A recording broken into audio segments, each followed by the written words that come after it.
Today I'm in New York City, in the Jewish neighborhood of Brooklyn. I have an appointment with Nissen Mangel, the rabbi of the local community.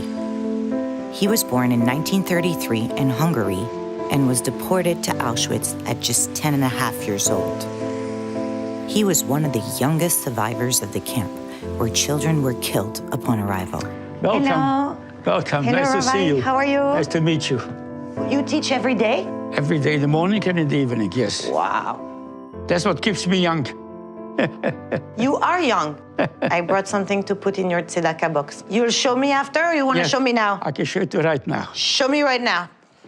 Ah, okay. Always Here you go. good. Okay, very good. That's like this. I don't come Yeah. empty-handed. Good. Nissen's parents are wealthy religious Jews. His father owns a women's hat factory and his mother runs a fabric shop. I had a very, very happy childhood. My father traveled a lot. Every time he came back, brought a present for my mother, jewelry, present to the children. Little Nissen leads a happy childhood until 1944, when his life turns upside down. It was 7 o'clock in the morning, Friday morning. My mother, since it was Erev Shabbos, they knock on the door, and 7 SS and Gestapo march in. And they had a list, who lives in this apartment, this one, that apartment, yes. My father is there, my sister is there. Where is Mrs. Mangel? My father says, she's in the marketplace. So the Gestapo says, the chief Gestapo says to my sister, get dressed and go find your mother and bring her immediately. Fetch your mother. I said to the Gestapo, I want to go with my sister. So we went to the marketplace. And in the middle of the way, we see mother with 2 baskets full of merchandise, chicken, fish, and cake, and fruits. And all. She ran to mother, says, Ma, 7 SS and Gestapo came to our house. She became so nervous, so frightened, her hand. But she knows what does it mean? Go to Auschwitz. So she says to us, let's run home. If Pa goes to Auschwitz, I want to go with him together. She didn't want to save us. Can you imagine? In the meantime, his father has managed to bribe the Nazis, and they find themselves on the road. So I immediately jumped as a child. Tati, how do you get out? Says, listen, now it's not the time to speak, let's run. After a harrowing escape, the family flees to Slovakia, where they find a smuggler and disguise themselves as peasants. On the way, a group of SS stopped us. Can you imagine, my heart was bleeding. They said, we know the Jews are smuggling themselves across the border. Do you know how they do it? Where do they, how they do it? Can you imagine, we are the Jews who are smuggling? They ask, how do you do it? My heart was bleeding, and I just looked at her back. They shouldn't see my face, they were nervous. But anyways, she explained, says, please, when you find out, yes, we will let you know. Once in Bratislava, they managed to hide in a luxurious house that shelters many Jews under false identities. But their respite is short-lived. It was like 1 o'clock at night. Peter knock, and my father goes to the door, opens the door. Didn't have to ask anything. In this very expensive, exclusive neighborhood, people should sleep On the floor. immediately. They gave a punch to my father. My father go through the foyer, the hall, all the way to the dining room. They get dressed, and took us. The family is deported to Auschwitz. Nissen is only 10 and a half years old, but upon arrival, he's advised to lie about his age to have a better chance of passing the selection. Came the selection. Who goes right, who goes left? Mengele was sitting always on a table, and he was chain smoking continuously. What he did, millions of Jews to the gas chamber, and he was like this, smoking, and this slum determined the fate of millions of Jews. You live, If he you turned die. left, gas chamber, right, Berg. This time my father says, Nissen, go behind. Maybe I'll be able somehow to manipulate that he won't notice it. He said, I said, go, you know. That a kid is But behind. Mengele did notice it. He gets off from the table, comes over to me, and he asks me, how old am I? I said, 17. From 10 and a half to 17. I told him I'm 17, because I knew that he started to laugh just like you laughed. He says, obwohl in Dutch, in German. Ich weiß, I know that you're not more than 11. I wasn't yet 11. Come with your father. The whole family enters the camp, but they are separated. Nissen goes through the full shaving and the specific tattooing required in this camp. Yes. I was 10 years old, 10 and a half years old. These Birkenau were 5 dash camps.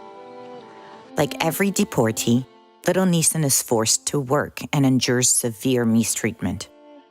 The capo comes over, looks in the barrel is completely empty.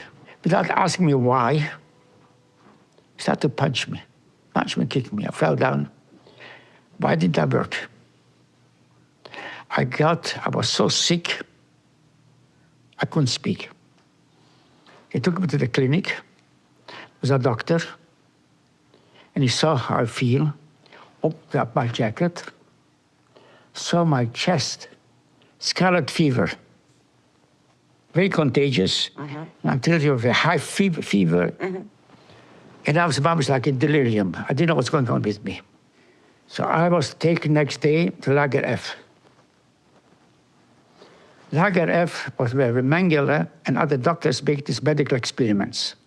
There I saw a colony of over 100 dwarfs, beards, payers, Stremler, mamish, religious Jews.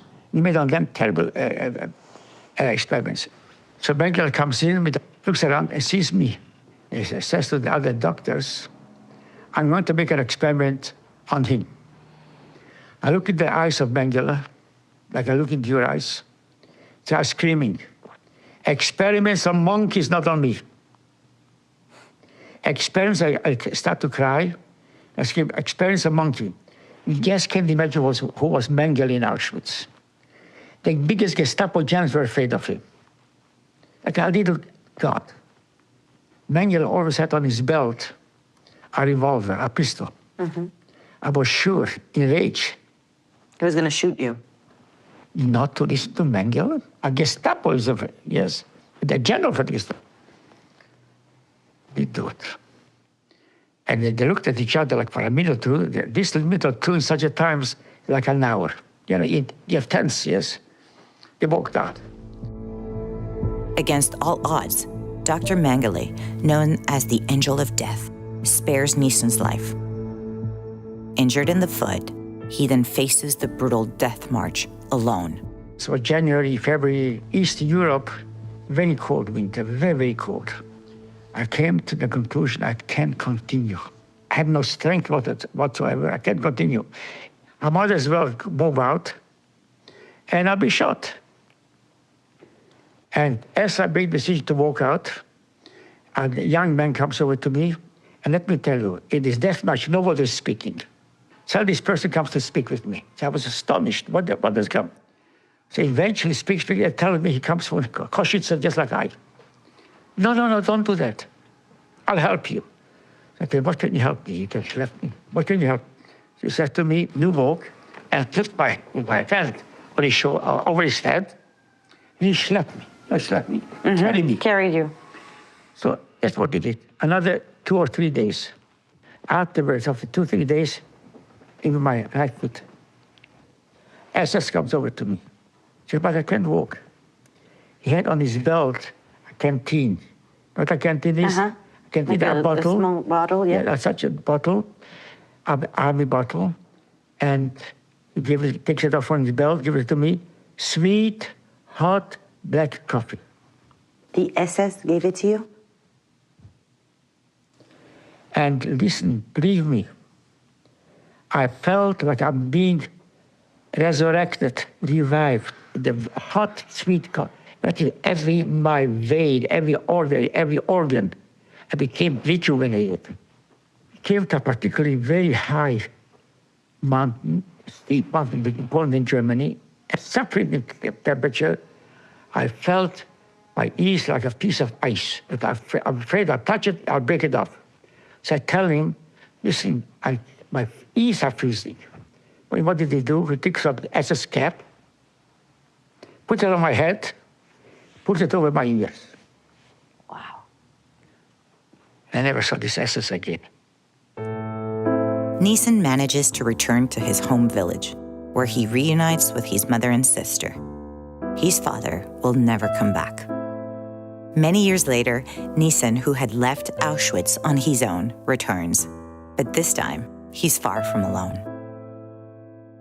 Here is the track, the rail tracks, on which 6 million Jews came to Auschwitz. I, my wife, and here my children, grandchildren, 100 people. Here we see the cattle coach, which came to Auschwitz. Came here, squeezed together. So I showed them this cattle coach, and then we started to sing a song. I composed a song. Do you understand Yiddish? Yes. Ich danke dir, HaKadosh Baruch Hu, für die Chasodim, wo du tust mit mir. Heute lad Hashem, ki toiv, ki loilam chazdoi. But if I survived Mengele, the angel of death, twice, in I went from Auschwitz to Germany, like from here to Mexico, without any food. Sub-freezing temperature. If I'm here now, is it natural? Sure. Compris? Understood. Okay?